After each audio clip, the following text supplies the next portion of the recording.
Assalamualaikum warahmatullahi wabarakatuh. Alhamdulillahi rabbil alamin.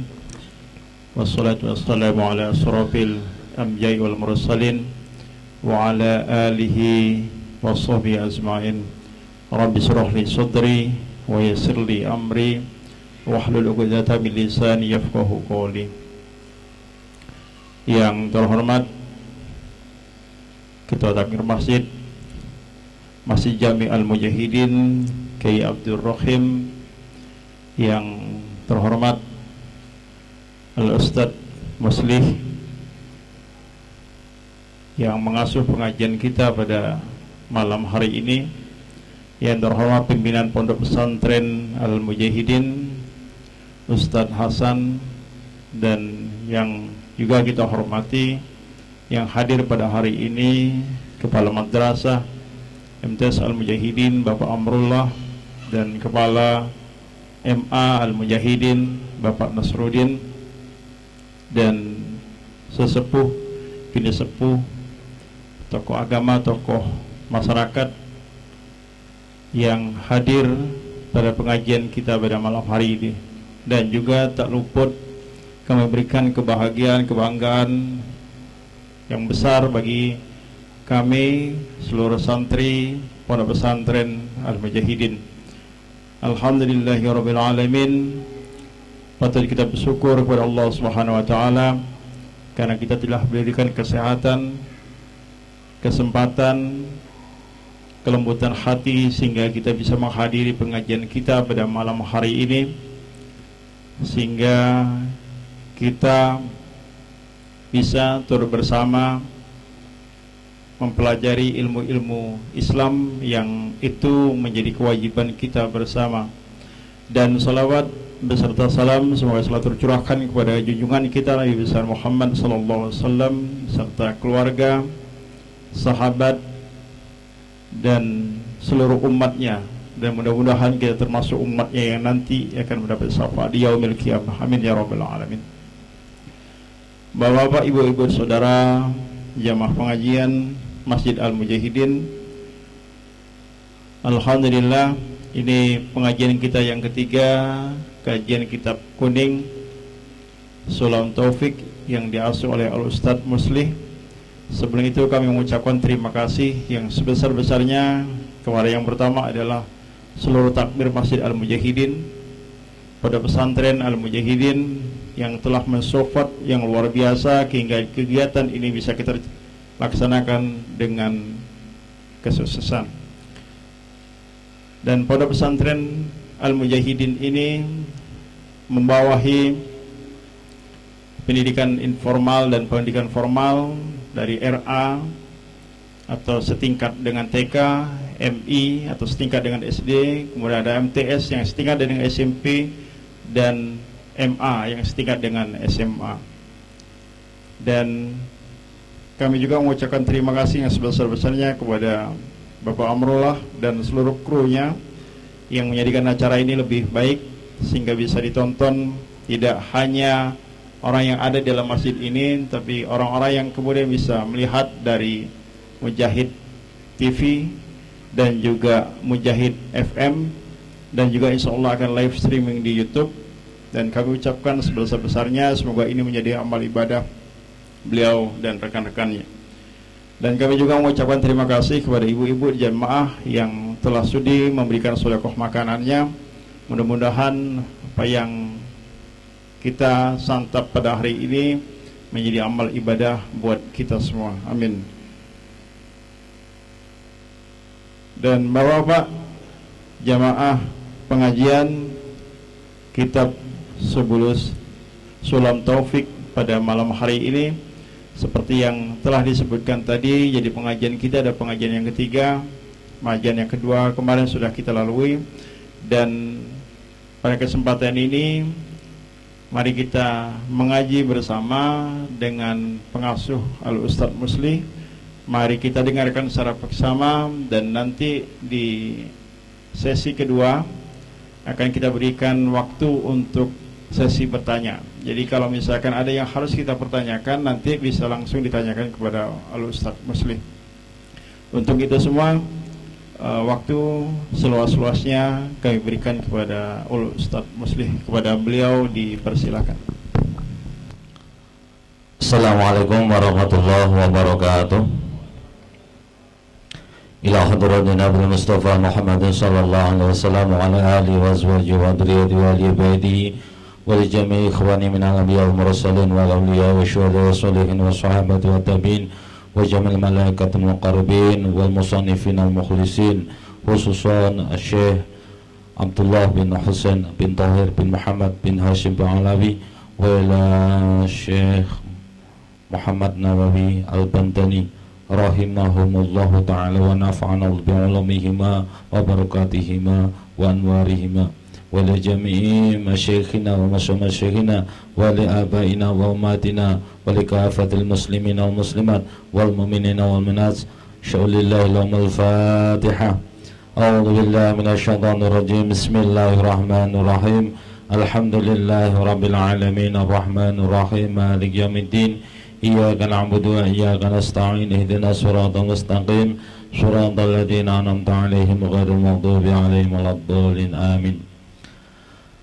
Alhamdulillahi rabbil alamin, wassalatu wassalamu ala asyrafil mursalin sayyidina Muhammad wa ala alihi washabihi ajma'in. Qulu subhanaka la ilma lana illa ma 'allamtana innaka antal alimul hakim. Rabbi shrah li sadri wa yassir li amri wahlul 'uqdatam min lisani yafqahu qawli. Amma ba'du. Masyarul hadirin wal hadirat, jamaah taklim Kitab Sulamut Taufiq rahimakumullah. Kita lanjutkan pengajian kita pada malam hari ini sampai pada halaman 3 dari Kitab Sulamut Taufiq. Bismillahirrahmanirrahim. Faslun, fasal, yajibu ala kafatil mukallifina ad-dukhulu fi dinil Islam wa subutu fi ala dawam wal tizamu ma lazima alaihi minal ahkam.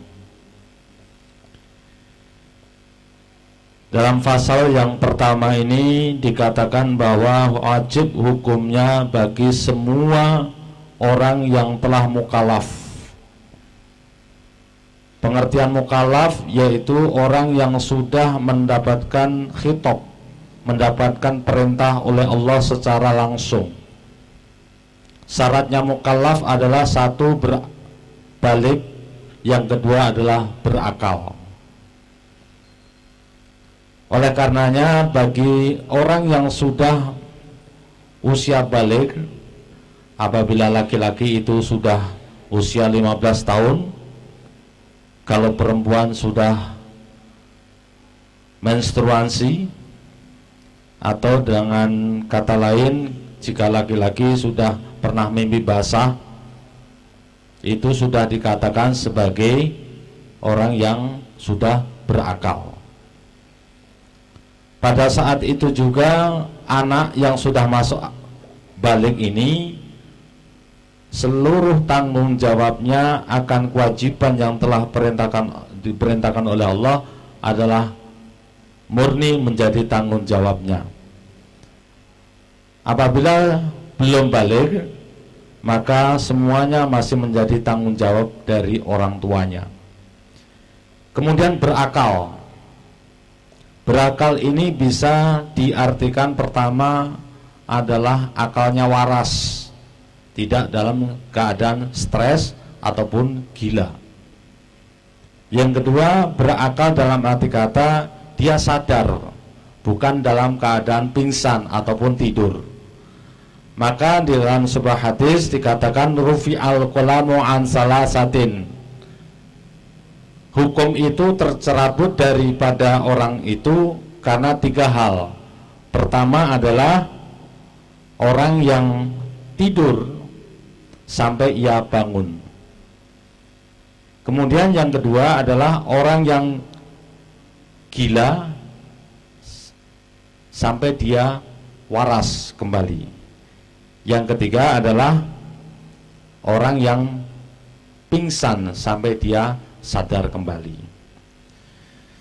Jadi hukum mukallaf, sekali lagi kami tegaskan, adalah orang-orang yang telah memasuki usia balik dan dia akalnya dikatakan tidak terganggu.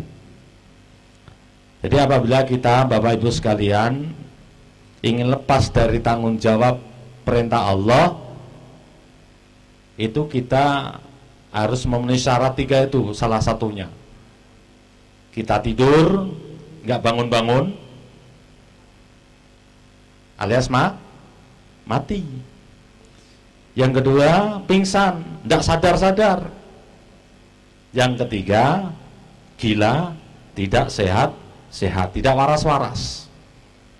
Apabila 3 ini ada di antara diri orang itu, maka kewajiban dari Allah, perintah dari Allah tercerabut daripadanya. Sholat sudah enggak wajib lagi, puasa sudah tidak wajib lagi, nuntut ilmu sudah enggak wajib lagi, haji apalagi, karena ya akalnya dalam keadaan terganggu. Jadi macam yang keliaran di sekeliling kita, ya soim namanya ya, itu karena terganggu pikirannya, jadi tidak terkena khitab. Ya, sholat pun malah tidak sah karena akalnya sedang terganggu. Ya, jadi silakan pilih apabila kepingin terbebas dari kewajiban menjalankan perintah Allah. Nah, kewajiban menjalankan perintah Allah bagi mukallaf itu dalam kitab di sini dikatakan ad-dukhulu fi dinil Islam, masuk ke dalam agama Islam ini, kalau dalam bahasa Al-Qur'annya udkhulu fis silmi kafah, masuklah ke dalam agama Allah, ke dalam agama Islam ini secara menyeluruh, tidak pilih-pilih. Menyeluruh dalam arti kata adalah ucapannya adalah ucapan yang Islami, tutur katanya Islami, berpakaiannya Islami, dan tingkah lakunya juga menunjukkan Islami.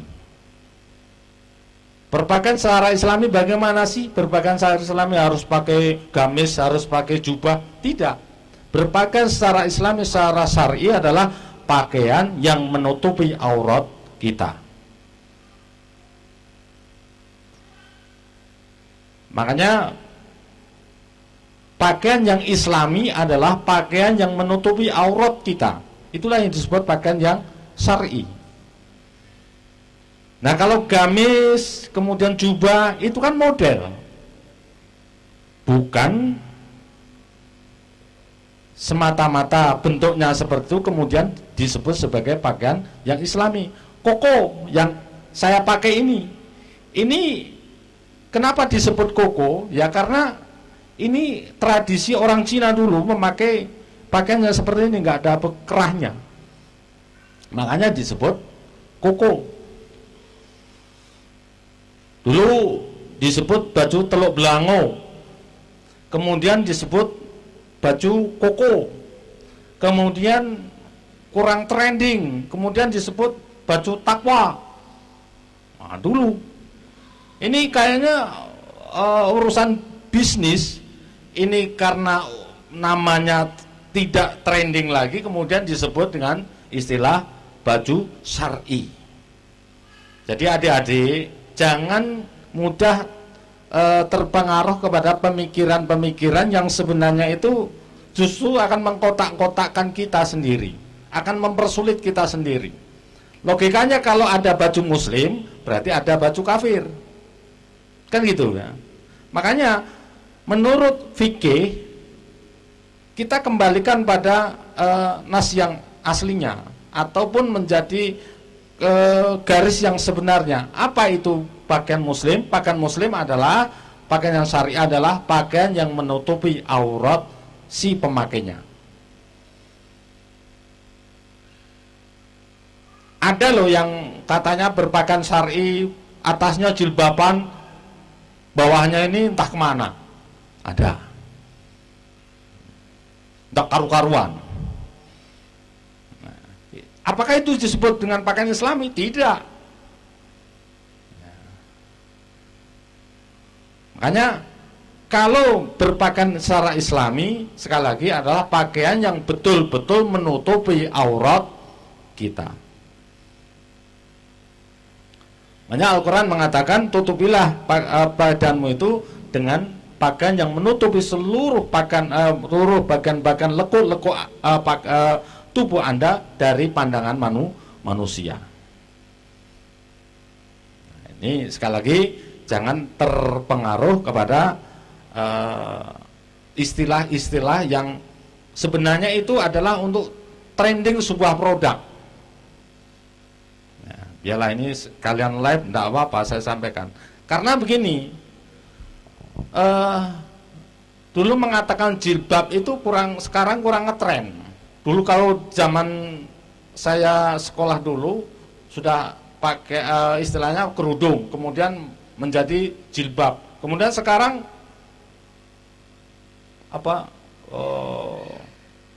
hijab. Wah. Ini sekali lagi ini adalah istilah tren dalam masalah pakaian. Ini urusan bisnis, pure bisnis. Karena saya mencontohkan pakaian yang saya pakai ini saja, ini namanya berganti-ganti. Dari mulai baju teluk belangu berpindah menjadi baju koko, kemudian baju takwo, kemudian sekarang baju muslim. Nah, entah nanti ganti nama apa lagi baju itu. Nah, itu ya. Jadi maksud dari dukhulu fiddinil Islam, masuk dalam agama Islam secara menyeluruh, totalitas, ini kita sebagai umat Islam, seperti saya contohkan di atas, dari sisi ucapan, perilaku, dan lain sebagainya harus mencerminkan nilai-nilai yang islami. Wasubutu fihi ala dawam, dan memantapkan hatinya dalam agama Islam, enggak ragu-ragu lagi terhadap Islam. Ya. Tidak ragu-ragu terhadap agama Islam ini, tancapkan dalam hati dan sanubari kita. Kemudian teks berikutnya adalah, nah ini, waltizamu malazima alaihi minal ahkam. Kalau sudah mengaku dirinya beragama Islam, ya, kalau dirinya mengaku dirinya sebagai orang yang beragama Islam, maka iltizamu alaihi minal ahkam, harus mau menjalankan hukum-hukum Islam itu. Jangan ditawar-tawar. Sebab apa? Sebab ada kaitannya antara kewajiban kita sama hak Allah. Kewajiban kita sebagai umat manusia apa? Sebagaimana difirmankan, ud'uni wa ma khalaqtul jinna wal insa illa liya'budun. Saya tidak menciptakan jin dan manusia kecuali hanya untuk beribadah kepadaku. Esensi diciptakannya manusia ke muka bumi oleh Allah ini adalah semata-mata hanya untuk beribadah kepadanya. Kemudian haknya Allah apa? Haknya Allah adalah disembah. Jadi dalam teks ini dikatakan, setelah masuk ke dalam agama Islam, memantapkan dirinya dalam agama Islam, maka yang ketiga adalah harus patuh, tunduk terhadap apa yang menjadi hukum-hukum Islam. Apa saja hukum taklifi? Pertama adalah wajib, kemudian yang kedua adalah sunnah, yang ketiga adalah mubah, yang keempat adalah makruh, yang terakhir adalah haram. Nah, ini sudah maklum hukum wajib itu apa, sunnah itu apa, mubah itu apa, kemudian makruh itu apa, kemudian haram itu yang bagaimana sudah maklum.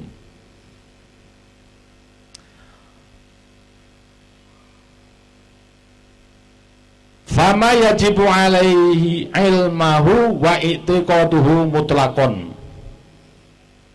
Penegasan berikutnya adalah selain menjalankan perintah Allah, menjalankan hukum-hukum syariat itu tadi, maka kewajiban kita lagi adalah mempelajari ilmunya. Makanya kita harus ngaji, kita harus belajar. Kita akan tahu mana yang haram, mana yang halal, mana yang mubah, mana yang sunnah. Ini dimengerti karena kalau kita mengaji. Kalau tidak mengaji, kalau tidak belajar, maka kita tidak akan tahu mana hal-hal yang termasuk kategori haram, mana hal-hal yang termasuk kategori wajib, sunnah, dan lain sebagainya.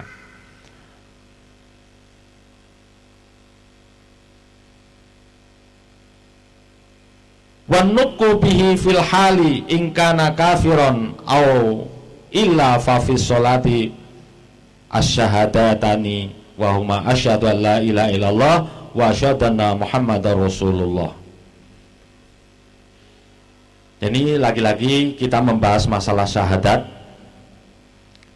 Hal mana syahadat ini adalah menjadi kalimat yang sangat penting sebagai kalimat pembuka, kata kunci, di mana seseorang itu diakui sebagai umat Islam, diakui sebagai umat yang masuk dalam kategori Muslim apabila orang itu sudah mengucapkan dua kalimat syahadat.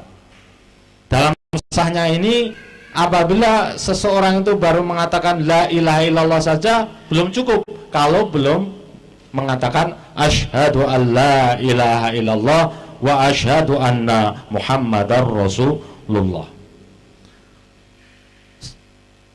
Sekali lagi, dua kalimat syahadat ini tidak boleh dipisah-pisah antara satu dengan yang lainnya, karena masing-masing memiliki keterkaitan. Wah, misalnya seseorang saya hanya bersyahadat la ilaha illallah saja, boleh enggak Pak? Tidak boleh. Saya hanya bersyahadat wa asyhadu anna muhammadar rasulullah saja, boleh enggak? Enggak boleh. Disebut sebagai kalimat syahadat ini adalah orang itu mengucapkan dua kalimat syahadat. Pertama, bersaksi bahwa Allah Subhanahu wa taala adalah sebagai Tuhan. Yang kedua adalah bersaksi bahwa Nabi Muhammad adalah utusannya. Ini mutlak, absolut, tidak bisa diganggu gugat.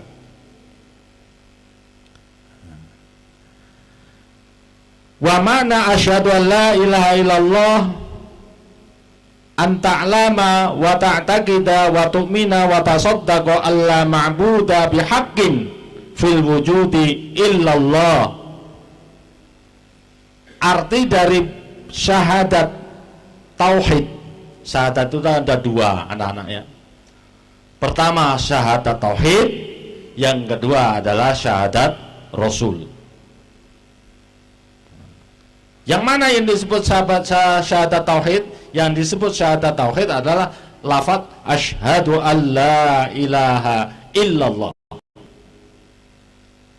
Kemudian syahadat rasul adalah wa asyhadu anna muhammadar rasulullah.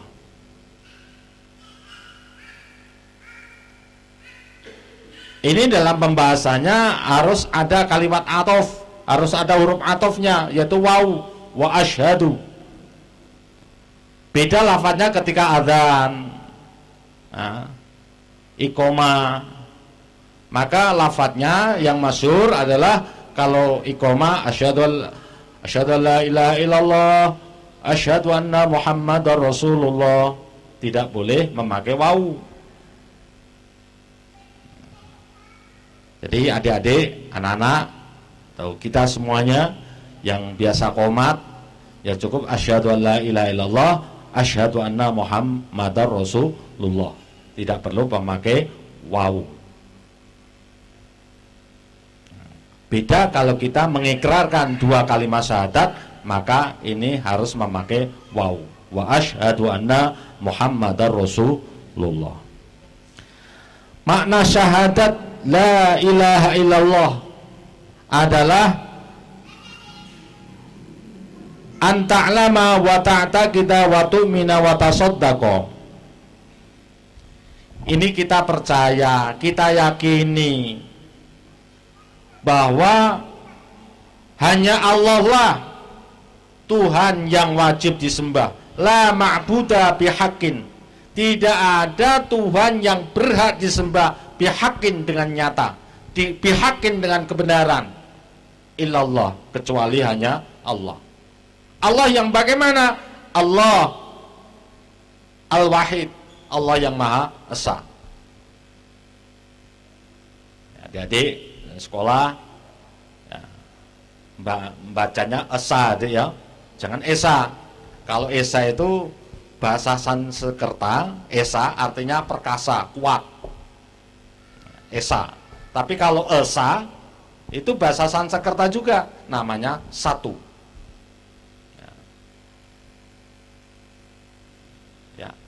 Esa dengan Esa itu berbeda makna.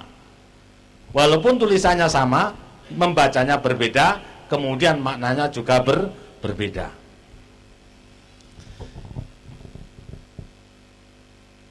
Al-awalu, Allah yang maha awal, yang pertama, tidak ada yang mendahului. Al-qadim, yang lama, yang dulu. Al-Hayyu yang maha hidup, Al-Qayyum yang berdiri sendiri, Al-Baqi yang kekal, Ad-Daim yang abadi, Al-Khaliq yang maha pencipta, Ar-Razzaq yang maha pemberi rezeki. Ini penegasannya. Dialah Allah yang maha tunggal, dialah Allah yang maha awal, dialah Allah yang maha dahulu, dialah Allah yang maha hidup, dialah Allah yang berdiri sendiri, dialah Allah yang kekal abadi, yang maha pencipta, yang memberi kita rezeki. Al-alim, al-qadir, al-fa'alu lima yurid. Allah itu punya kehendak, Allah itu punya keinginan, dan keinginannya ini tidak bisa dihalang-halangi oleh pihak lain. Makanya disebutannya al-fa'alu lima yurid. Allah punya kehendak, yang Allah bekerja melakukan sesuai dengan yang diinginkannya. Nah, kaitannya dengan kita disuruh berdoa kepada Allah. Ini mengertilah, ketahuilah bahwa doa ini adalah ibadah. Lah Pak, ini kan ada ayat ud'uni astajib lakum, berdoalah kamu niscaya akan aku kabulkan doamu. Betul, itu ayat. Tetapi dengan kaitannya masalah doa ini, kita hanya diperintahkan oleh Allah itu untuk berdoa, bermohon.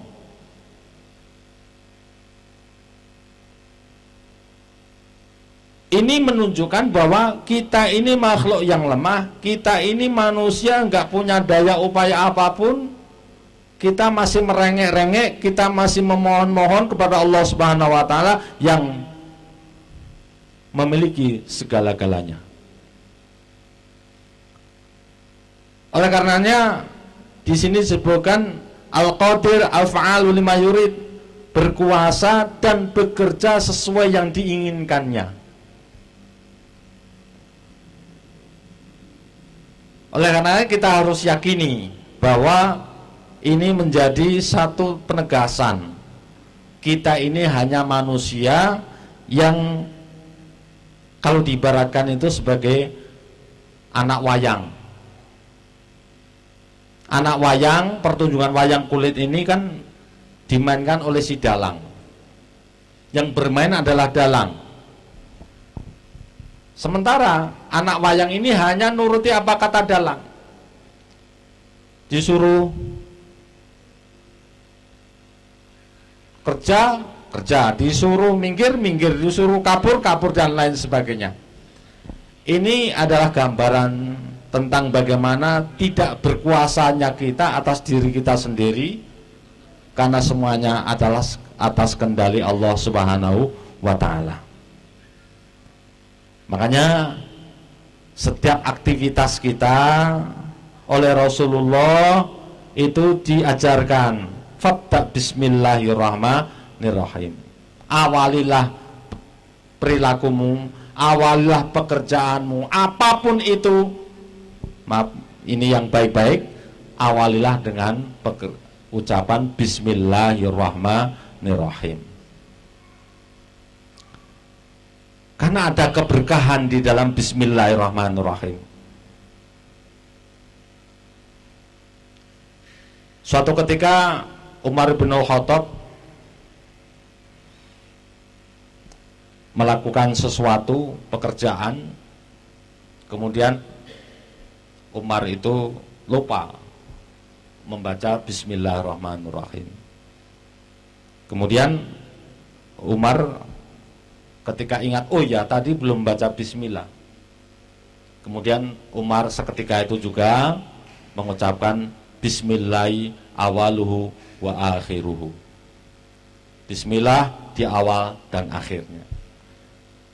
Demi mendengar itu Rasulullah diam, berarti Rasulullah setuju dengan ucapan Umar bin Khattab. Apabila kita melakukan sesuatu lupa membaca bismillah, maka ketika kita ingat bahwa kita belum baca bismillah, ucapkan bismillahi awaluhu wa akhiruhu. Ya, trik itu ketika kita menghadapi sesuatu hal yang kita lupa membaca basmalah di awalnya, maka di pertengahan apabila kita sudah ingat, ucapkan bismillahi awaluhu wa akhiruhu.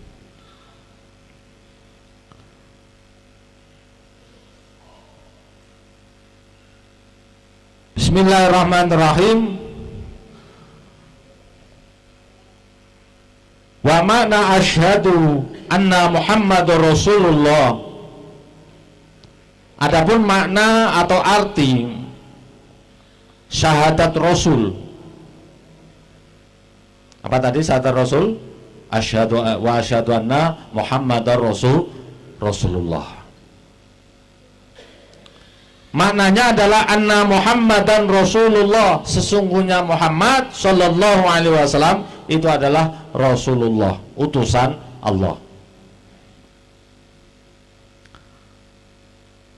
Anta'lama wa ta'taqida wa tasaddaqa wa tu'mina anna sayyidina wa nabiyyana Muhammad ibn Abdullah ibn Muttalib ibn Hashim ibn Abdul Manaf al-Qurashi Abdullah wa Rasuluh. Yakinkan, mantapkan, dan imani bahwa Muhammad bin Abdullah bin Abdul Muttalib bin Hashim bin Abdul Manaf al-Qurashi adalah hamba Allah dan utusan Allah. Sehingganya kalau kita cermati dalam teks ini, kenapa ini disebut Abdullah dulu? Ternyata adik-adik sekalian, Bapak Ibu sekalian yang kami hormati, menggapai predikat Abdullah, menggapai predikat hamba Allah itu ternyata sulit, ternyata tidak mudah. Kalau kita boleh ngaku-ngaku hamba Allah, hamba Allah, hamba Allah dan sebagainya, tetapi pertanyaannya, apakah Allah sudah mengakui bahwa kita itu hambanya? Logika seorang hamba adalah patuh, tunduk terhadap tuannya. Sementara kita perlu kita pertanyakan pada diri kita sendiri, sudahkah kita pantas menjadi hamba Allah? Ini pertanyaan kembali pada diri kita sendiri yang bisa menjawab. Orang lain tidak bisa menilai. Mosok murid menilai murid yang lain, mosok jeruk makan jeruk. Yang berhak menilai keimanan, kadar keislaman kita hanyalah Allah Subhanahu wa ta'ala. Mana ketika orang itu mengatakan, "Woi, itu termasuk munafik dan sebagainya," ndak usah bingung. Ya. Toh yang nilai adalah manusia. Andai kata kita dikatakan suatu ketika Gus Dur, Gus, ditanya oleh Cak Nun, Gus, jenengan niku Gus Dur itu diomong-omongi kafir loh Gus sama orang itu, orang yang nggak senang dengan Gus Dur. Kata Gus Dur apa? Biarin. Toh yang ngomong manusia. Nanti saya baca asyhadu alla ilaha illallah wa asyhadu anna muhammadar rasulullah, Islam lagi. Artinya nggak ngefek. Ucapan seseorang mengatakan menjas kita bahwa kita itu begini begitu, nggak ngaruh. Kita takutnya, kita khawatirnya kalau itu yang menjas adalah Allah Subhanahu wa ta'ala. Maka ini menjadi bahaya. Selagi manusia yang menilai kita tentang kadar keimanan, kadar keislaman kita, itu tidak ada pengaruhnya sama sekali pada diri kita. Maka di sini teksnya itu adalah terlebih dahulu memakai lafadz Abdullah, hamba Allah. Coba perhatikan surat Al-Isra ayat yang pertama. Subhanalladzi asra bi'abdihi lailan minal masjidil haram ilal masjidil aqsa. Al-ayah. Kenapa Allah memilih redaksi asra bi'abdihi, bukan asra binabihi, bukan asra birasulihi, bukan asra bihabibihi, tetapi Allah memilih asra bi'abdihi. Karena derajat Abdullah itu adalah derajat yang sangat tinggi di mata Allah Subhanahu wa ta'ala. Nah, lagi-lagi ini pertanyaan kembali pada diri kita. Kalau kita mengaku hamba Allah, apakah sudah pas dengan pengakuan kita? Sudah paskah dengan pengakuan kita bahwa kita itu hamba Allah? Layaknya seorang hamba adalah patuh tunduk terhadap segala perintah tuannya.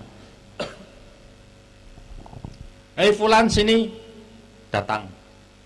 Fulan kerjakan itu, kerjakan. Fulan jangan kerjakan itu ya, tidak dikerjakan. Itu logikanya seorang hamba. Nah, kita kembali lagi. Ketika Allah memanggil Allahu Akbar, Allahu Akbar, itu panggilan siapa? Panggilan muadzin apa panggilan Allah? Panggilan Allah. Yang menyerukan adzan adalah seorang muadzin. Sudahkah kita bergegas menuju panggilan Allah itu? Nah, ini kembali lagi pertanyaan-pertanyaan itu adalah untuk kita sendiri. Mari kita jawab sendiri.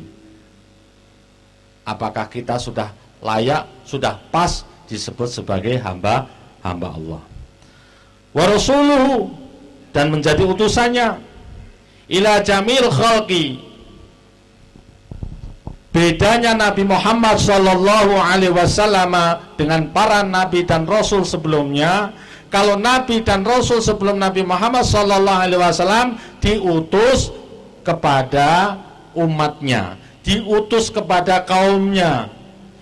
Nabi Isa diutus kepada kaum Bani Israel. Nabi Musa diutus juga kepada kaum Bani Israel, dan lain sebagainya. Ketika Nabi Muhammad sallallahu alaihi wasallam diutus ke muka bumi ini, Allah katakan, wa ma arsalnaka illa rahmatal lil alamin. Tidaklah aku utusmu wahai Muhammad kecuali memberikan rahmat kepada sekalian alam. Bahkan di sini dikatakan min ladun Adam ila akhiriz zaman. Bahkan sejak Nabi Adam sampai manusia akhir zaman nanti, dan seluruh makhluk sampai akhir zaman adalah menjadi misi dakwah Rasulullah Muhammad sallallahu alaihi wasallam. Jadi Nabi Muhammad itu tidak punyanya orang Mekah saja, tidak punyanya orang Madinah saja, tidak punyanya orang Arab saja, tetapi milik semua umat manusia. Loh, kok umat manusia? Iya, teks. Nah, ayatnya jelas, illa rahmatan lil alamin wa ma arsalnaka illa rahmatan lil alamin. Rasulullah tidak hanya diutus kepada manusia orang Islam saja, tetapi seluruh manusia dan seluruh makhluk yang ada di muka bumi dan langit serta seisinya ini. Laulaka ma khalaqtul aflaq, kata Allah dalam hadis qudsinya. Andai kata tidak karena engkau hai Muhammad, tidaklah aku ciptakan alam semesta ini dan seisinya. Oleh karenanya Rasulullah sallallahu alaihi wasallam, Nabi kita semuanya ini, pada hakikatnya Rasulullah sudah lahir, sudah ada sebelum alam semesta ini ada. Tetapi dilahirkan secara zahir di akhir kerasulan para rasul dan nabi utusan Allah.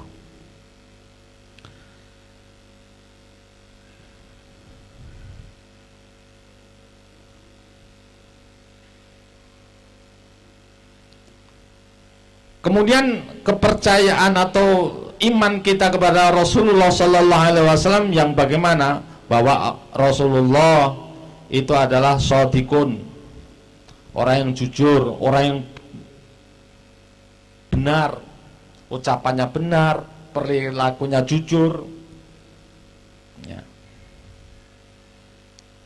Sesekali ada satu kisah begini, Bapak Ibu sekalian, anak-anak.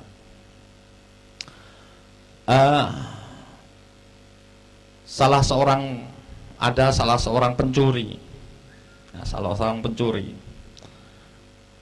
ketahuan mencuri kemudian lari. Rasulullah tahu itu bahwa itu pencuri, sedang dikejar-kejar oleh massa, kejar-kejar oleh masyarakat. Nah, kemudian kalau ini saya tangkap, kalau ini saya omongkan yang sebenarnya, ini pencuri pasti mati, dikeroyok oleh sekian banyak manusia. Tetapi kalau saya tidak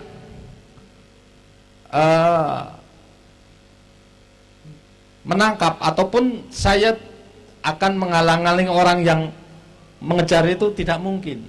Akhirnya Rasulullah bergeser. Si pencuri silakan lewat. Kemudian Rasulullah bergeser. Kemudian orang-orang datang bertanya kepada Rasulullah, ya Rasul, apakah Rasulullah tahu ada orang lewat sini? Apa jawab Rasulullah? Ini cerdasnya Rasulullah. Selama saya berdiri di sini, saya tidak melihat. Selama saya berdiri di sini, saya tidak melihat orang yang lewat. Bisa dimengerti ya? Jadi Rasulullah itu ketika si pencuri itu lewat gitu begini, Rasulullah berdiri di sini umpamanya, lewat. Kemudian Rasulullah bergeser. Kemudian ada orang lewat sini. Ya Rasul, apakah Rasulullah tahu ada orang lewat sini? Rasulullah jawabnya pas di sini. Selama saya berdiri di sini, saya tidak melihat orang itu lewat. Ini bohong enggak? Bohong enggak Pak Rohim? Pak Darubi? Bohong boten? selama saya berdiri di sini, saya tidak melihat orang lewat. Ya enggak bohong lah. Masa Rasulullah bohong? Kecuali kalau Rasulullah enggak pindah, bohong.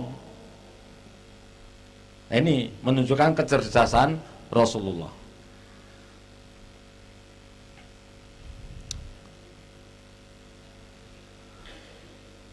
Shadiqun fi jami' ma akhbara bihi. Jadi semua apa yang diucapkan oleh Rasulullah adalah benar dan menjadi hukum. Hukum kita ada dua, firman Allah dan hadis Rasulullah sallallahu alaihi wasallam atau sunnah dari Rasulullah sallallahu alaihi wasallam. Jadi siapapun yang mengingkari akan perkataan Rasul sementara perkataan itu adalah benar, maka hukumnya orang itu sudah keluar dari Islam. Karena sudah mengingkari akan kebenaran sabda Rasulullah sallallahu alaihi wasallam. Hukumnya sama halnya dengan mengingkari akan ayat Al-Quran. Dalam surat Al-Baqarah dikatakan, Kul in kuntum tuhibbunallaha fattabi'uni yuhibbukumullahu yaghfir lakum dzunubakum. Katakanlah hai Muhammad, jika kalian mengaku cinta kepada Allah, yuhibbukumullahu fattabi'uni, ikutilah aku, yuhibbukumullahu wa yaghfir lakum dzunubakum. Allah perintahkan kita mencintai Rasulullah, Allah perintahkan kita mengikuti apa yang menjadi perintah Rasulullah, sebagaimana Allah perintahkan hukumnya sama dengan apa yang diperintahkan oleh Allah dalam firman-Nya. Jadi siapapun yang mengingkari akan perkataan Rasulullah, sama halnya dia mengingkari akan kerasulan Nabi Muhammad sallallahu alaihi wasallam. Naudzubillah min dzalik.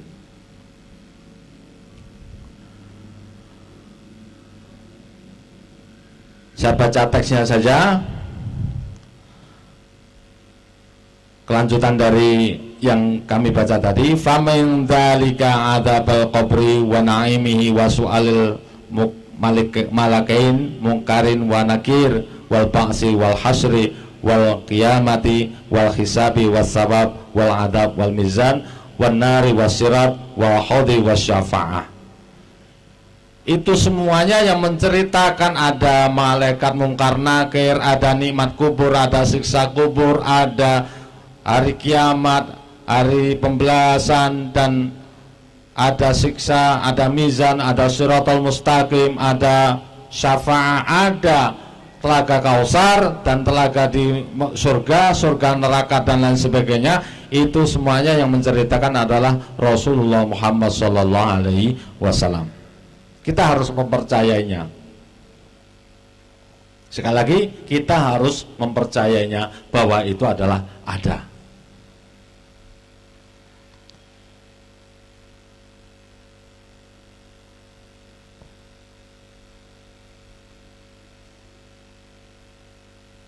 Oleh karenanya, dua kalimat syahadat lagi-lagi kami sampaikan, ini menjadi kunci utama, ya, pembuka dari apa yang kita yakini yaitu agama Islam itu.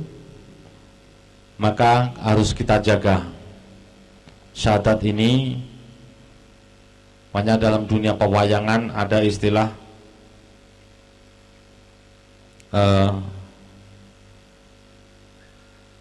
napa nika sing Pak Terapi dina pewayangan yang memegang jimat Kalimusodo,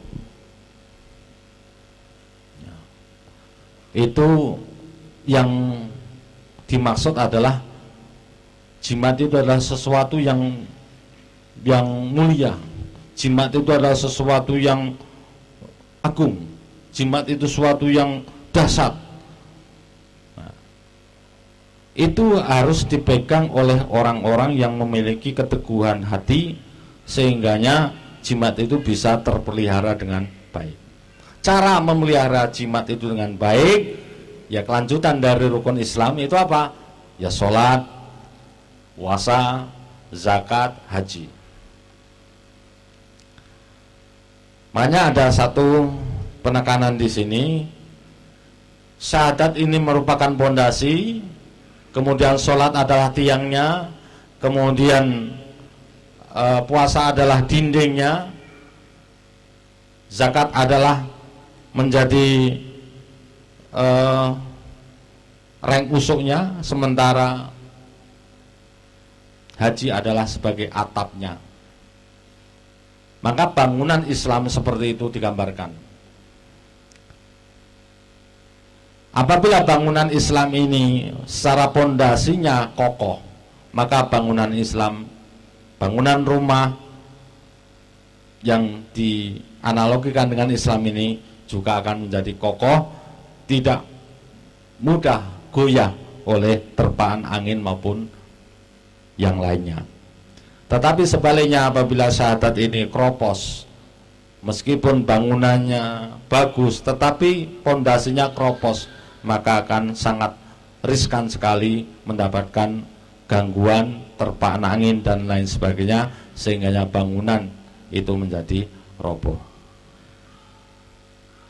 Ini pengajian kita pada kesempatan malam hari ini tentang makna dari dua kalimat syahadat,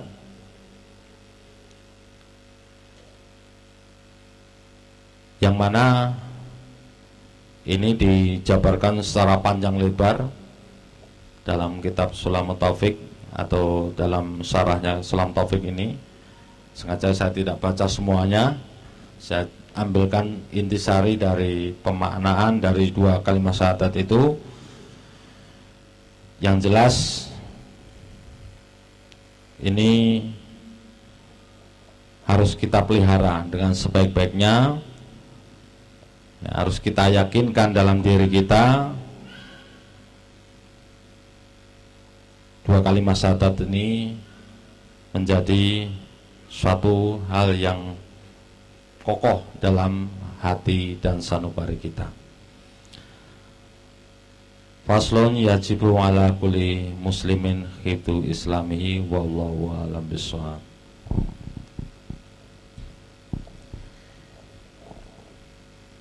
Silakan kalau ada pertanyaan, monggo. Baik, kita tadi sudah mendengarkan penjelasan secara rinci dari Ustadz Muslih, pemaparan tentang tafsir dua kalimat syahadat. Jadi ada syahadat tauhid dan syahadat Rasul. Jadi syahadat itu adalah pondasi. Jika pondasinya kuat, maka akan kuat juga bangunan keislaman kita. Jadi syahadat itu harus diucapkan melalui lisan, diyakini dalam hati kita, dan kemudian dilakukan atau dilaksanakan dalam perbuatan kita.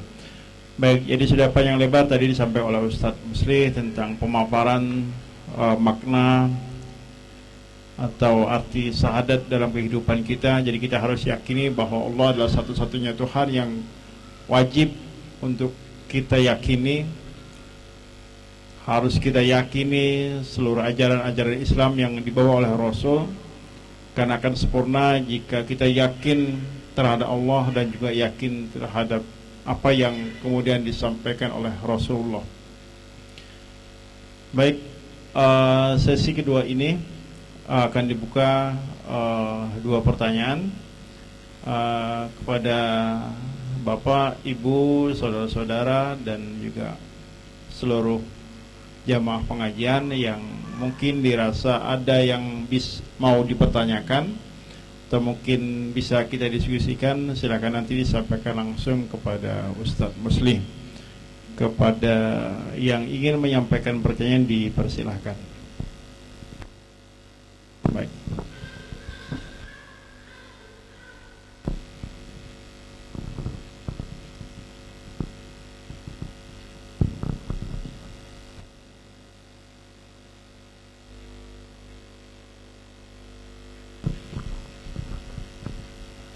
Assalamualaikum warahmatullahi wabarakatuh. Muslih, saya ingin bertanya. Pertanyaannya adalah, bagaimana alamat balik untuk banci? Tadi disampaikan kalau laki-laki keluar mani dan perempuan haid. Demikian, terima kasih.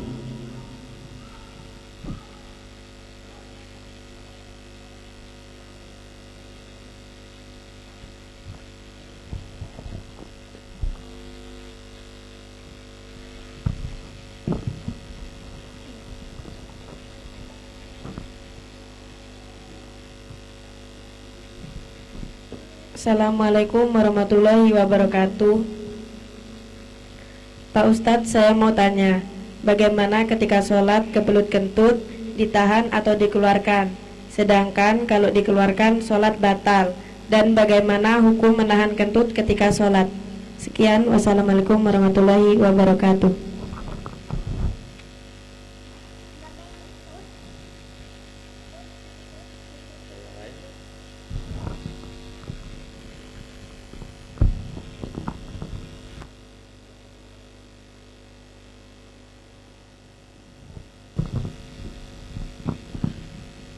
Baik, ada dua pertanyaan Ustaz.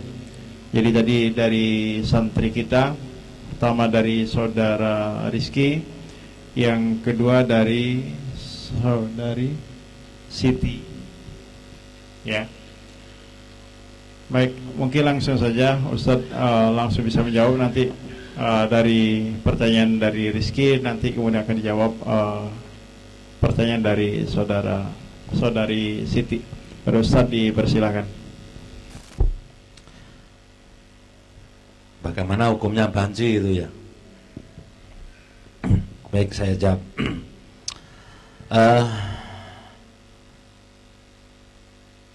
Memang Allah Subhanahu wa ta'ala menciptakan dunia ini berpasang-pasangan.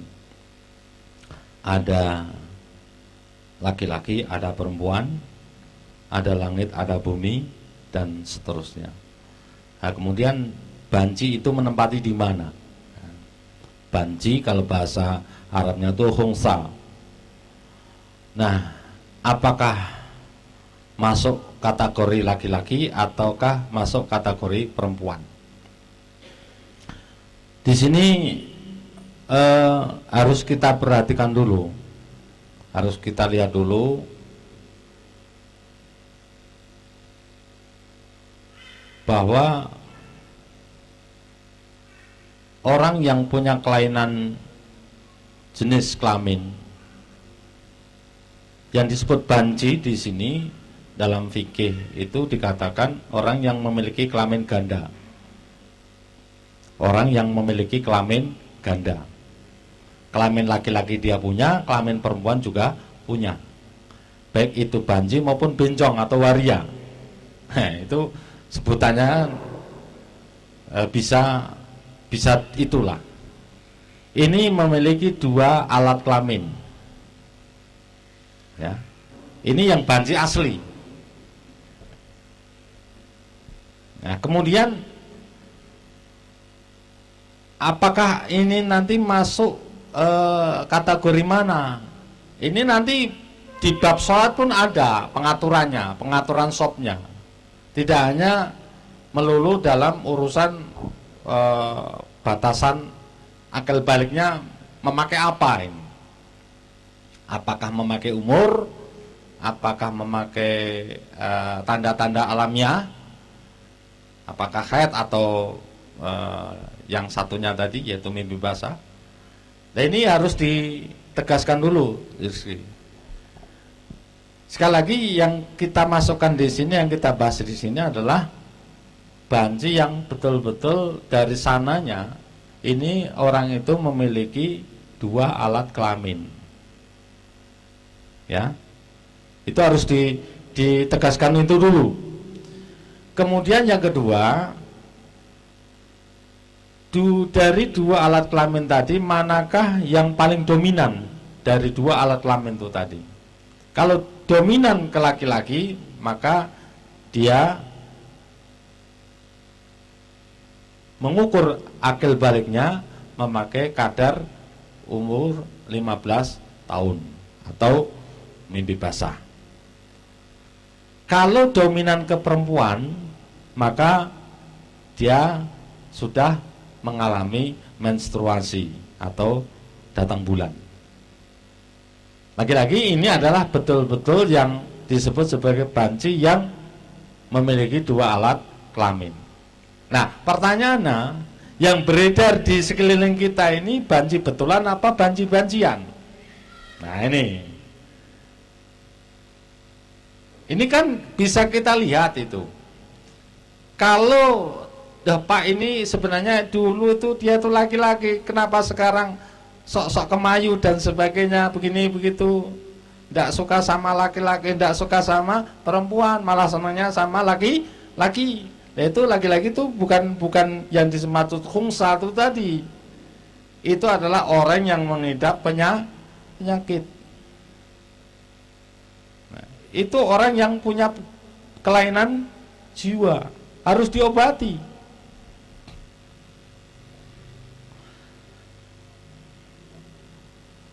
Jadi pertanyaan dari Rizky tadi, kita lihat dulu. Nah, apakah orang itu dominan laki-laki atau dominan ke perempuan? Itu ya. Jelas Rizky, kalau kita standarnya pakai apa? Itu kan harus dilihat dulu dominannya dia kemana. Dan itu harus dibuktikan ataupun ditandaskan kepada pernyataan ahli. Ya, ini memang harus berdasarkan kajian-kajian khusus seperti itu. Tidak bisa semena-mena ataupun kita memutuskan sendiri, tidak bisa. Itu harus melibatkan pihak-pihak yang memang punya kemampuan untuk menentukan itu. Selain dari keterangan-keterangan yang bersangkutan ini diambil sebagai dasar awal untuk menentukan hukum yang sebenarnya nanti. Kan ada sekarang itu transgender, ya, lahir laki-laki kemudian pengen menjadi perempuan. Kan ada itu ya, entah siapa itu di TV itu, lahir perempuan pengen jadi laki-laki, sampai urusan ke pengadilan segala macam untuk urusan administrasi. Jadi tidak ada hubungannya dengan administrasi seperti itu, yang hukum itu. Kalau lahir laki-laki ya laki-laki, meskipun di akte kelahirannya berdasarkan putusan pengadilan dia perempuan, tetapi lahirnya kan laki-laki, ya laki-laki. Itu. Jadi orang yang, sekali lagi, orang yang sedang sakit. Menjawab pertanyaan yang kedua, masalah kentut ya. Jadi kalau perut sedang mulas, mau sholat, kentutkan dulu lah. Kentutkan dulu. Bapak ketinggalan jamaah, Pak. Ya kalau alasannya ketinggalan jamaah, dan nanti hukumnya jadi begini. Jamaah itu hukumnya apa? Berjamaah. Sholat fardu hukumnya apa? Fardu apa? Jamaah itu fardu kifayah. Kalau sudah ada orang jamaah, kita meninggalkan jamaah, dosa enggak? Enggak. Sementara kita sholat dalam keadaan kita mengandung hadas, ngempet ngentut, itu makruh, mengganggu diri kita yang akan melaksanakan sholat itu. Maka saran saya sebaiknya kentutkan dulu, keluarkan angin dulu, kemudian ambil air wudu, ikut sholat. Nah, paham ya yang bertanya tadi? Nah, kalau tengahnya sholat, kentut otomatis kan batal. Ya, makanya sebaiknya kentutkan dulu. Ya. Sebab gini, ada satu riwayat, ini agak unik riwayat ini. Ketika makan malam sudah dihidangkan, kemudian waktu sholat pun sudah datang, maka santaplah dulu makanan itu sampai selesai, baru sholat. Saya ulang ya. Ketika makan malam sudah terhidang, kemudian datang waktu sholat, apa yang harus kita lakukan dulu? Makanlah dulu, baru sholat. Inilah yang menjadi dalil, makan dulu daripada makan daripada sholat ingat makan, lebih baik sholat makan ingat sholat. Tapi juga lihat konteksnya juga seperti itu. Tidak bisa itu dipakai serampangan, itu tidak boleh dalil seperti itu. Artinya apa? Ketika kondisi darurat seperti itu, apa yang mesti kita dahulukan? Sebab begini dalam fikih, aturan dalam mazhab Imam Syafi'i, ketika sholat, ini perut sudah tidak bisa ditahan lagi untuk keluar angin ini. Ketika tahiyatul akhir, ketika tahiyat akhir, ini salam yang pertama, Assalamualaikum warahmatullahi. Dah, ini sudah tidak kuat lagi, ya udah keluarkan saja. Sementara belum salam yang kedua. Assalamualaikum warahmatullahi. Dah, ngentut kan? Dah, selesailah sholat itu. Tapi lain hanya misalnya Rizki itu Assalamualaikum warahmatullahi, kentut. Kemudian Assalamualaikum warahmatullahi, maka batalah seluruh sholatnya. Bisa dipahami? Saya ulang ya. Kasusnya ini ketika orang ngampet nahan kentut, ketika posisi sedang tasyahud akhir menjelang salam, maka selesaikan salam yang pertama saja, Assalamualaikum warahmatullahi. Setelah itu keluarkan saja kentutmu itu. Nah, bagaimana Pak salam yang kedua? Salam yang kedua itu sunnah. Enggak, salam yang kedua pun tidak apa-apa. Tetapi jadi persoalan apabila sudah salam yang pertama yang wajib itu tadi, kemudian kentut, kemudian melanjutkan salam yang kedua, malah batal sholatnya. Harus ngulang dulu, harus ngulang sholatnya. Tetapi kalau salam yang pertama kemudian kentut, maka sudah dianggap sudah sah sholatnya, sudah selesai, tidak perlu nambah salam yang kedua. Paham ya? Ini khususnya yang bertanya tadi. Ada yang lain? Silakan.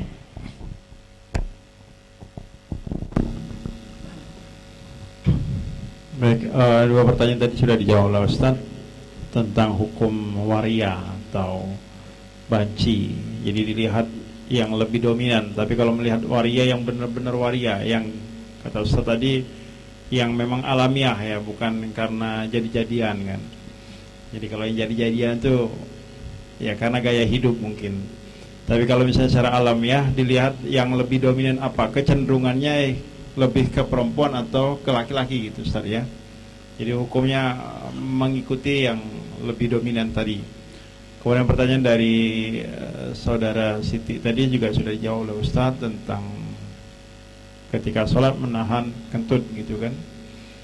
Jadi lebih baik mungkin dikentutkan saja, karena ketika itu menahan kentut maka hukumnya makruh gitu kan. Jadi sholat tidak khusyuk, karena salah satu rukun dari sholat itu kan ada tumak ninah gitu kan. Ya kalau misalnya tidak tumak ninah karena menahan kentut tadi, jadi tidak sempurna sholatnya. Jadi itu jawaban dari Ustaz yang secara gamblang sudah dijawab, secara jelas sudah dijawab oleh Ustadz, dan itu bisa menjadi pegangan buat kita, karena penting buat kita untuk memahami ilmu-ilmu ibadah sebelum kita menjalankannya. Jadi maka penting buat kita untuk taklim pada malam hari ini adalah untuk menambah keilmuan kita agar ibadah yang kita lakukan setiap harinya itu bisa sempurna dan mudah-mudahan diterima Allah Subhanahu wa taala. Baik, mungkin ada pertanyaan lain yang mungkin ada yang ingin disampaikan. Silakan. Ada dari Bang Dayat. Oh, belum.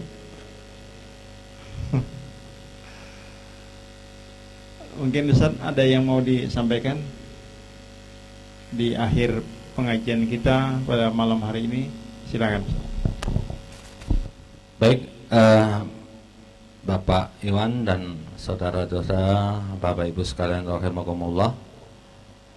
Sebenarnya ini saya akan bayar utang saya kepada si penanya kemarin, yaitu Ibu Hajah Hajah Sunrofiati, tentang hukumnya mengqadha sholat orang yang sudah meninggal dunia.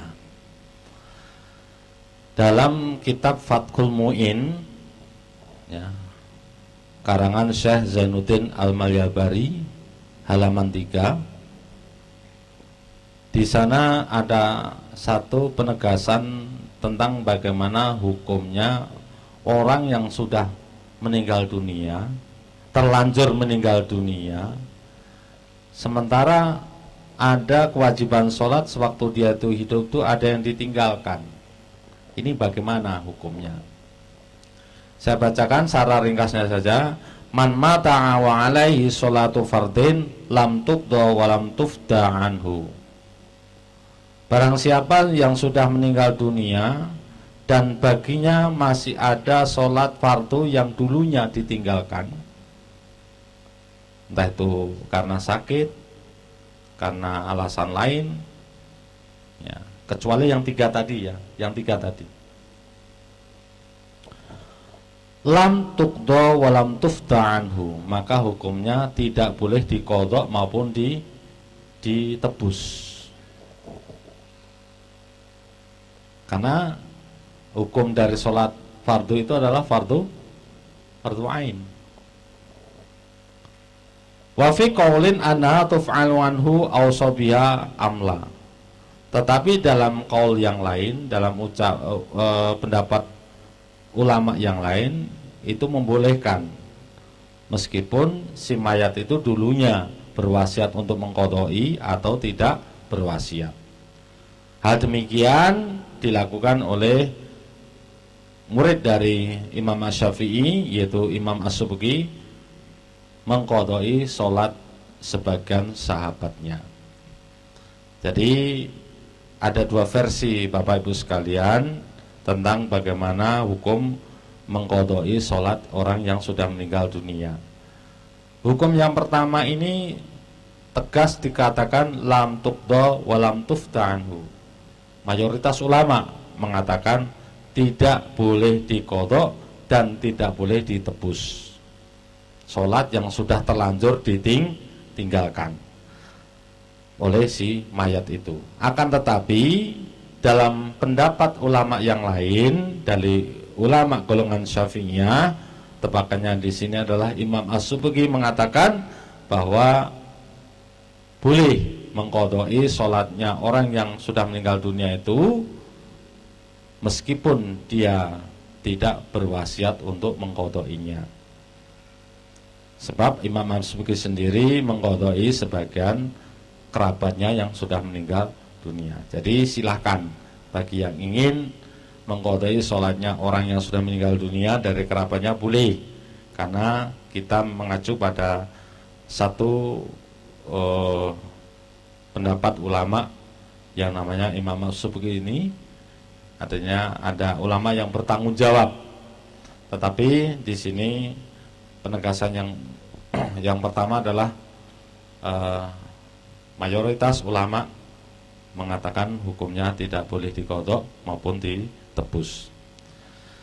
Saya rasa ini sebagai jawaban kami kemarin yang sempat saya tunda karena ini kaitannya dengan teks kalam ulama atau hukum, maka harus saya pastikan dulu kebenaran dari teks itu, dan semoga jawaban yang menjadi kelanjutan dari pertanyaan kemarin bisa memberikan pemahaman lebih dalam bagi kita semuanya, khususnya yang bertanya. Baiklah Bapak Ibu sekalian, adik-adik yang kami muliakan, kita akhiri pengajian kita pada malam hari ini. Insya Allah kita akan bertemu kembali pada minggu ketiga di bulan Juli. Kita nanti akan membahas tentang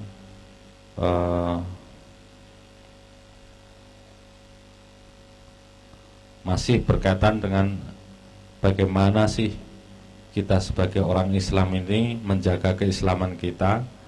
Ini nanti akan kita bahas pada pertemuan yang akan datang. Insya Allah semoga kita diberikan kemampuan untuk selalu hadir dalam majelis ilmu, dan tentunya kita dalam keadaan sehat walafiat. Kita mohonkan kepada Allah Subhanahu wa taala semoga kita, keluarga kita, masyarakat kita diselamatkan oleh Allah dari semua gangguan, baik itu yang sifatnya wabah atau penyakit-penyakit yang lainnya, dan yang terlanjur sakit semoga Allah Subhanahu wa taala disehatkan kembali dan dikembalikan kepada kesehatannya semula sehingga dapat beraktivitas sebagaimana sedia kala. Amin amin ya rabbal alamin. Marilah kita tutup pengajian ini dengan doa kafaratul majlis. Subhanakallahumma wa bihamdika asyhadu an la ilaha illa anta astaghfiruka wa atubu ilaik. Wallahu a'lam bishawab. Mohon maaf. Assalamualaikum warahmatullahi wabarakatuh. Waalaikumsalam. Demikian pengajian kita pada malam hari ini. Diucapkan jazakallahu khairan kasiran kepada Ustaz. Semoga ilmunya barokah, dan untuk kita semua semoga ilmu yang kita dapatkan malam ini menjadi tambahan bagi ilmu buat kita untuk menjalankan ibadah kita agar lebih sempurna. Baik, demikian pengajian kita pada malam hari ini, pengajian ketiga, dan insyaallah pengajian keempat atau pengajian berikutnya akan kita laksanakan insyaallah pada tanggal 17 Juli 2021 dengan tema cara menjaga keislaman kita. Demikian pengajian kita, dan saya sebagai moderator pada pengajian malam hari ini mohon maaf atas segala kekhilafan, dan saya akhiri. Assalamualaikum warahmatullahi wabarakatuh.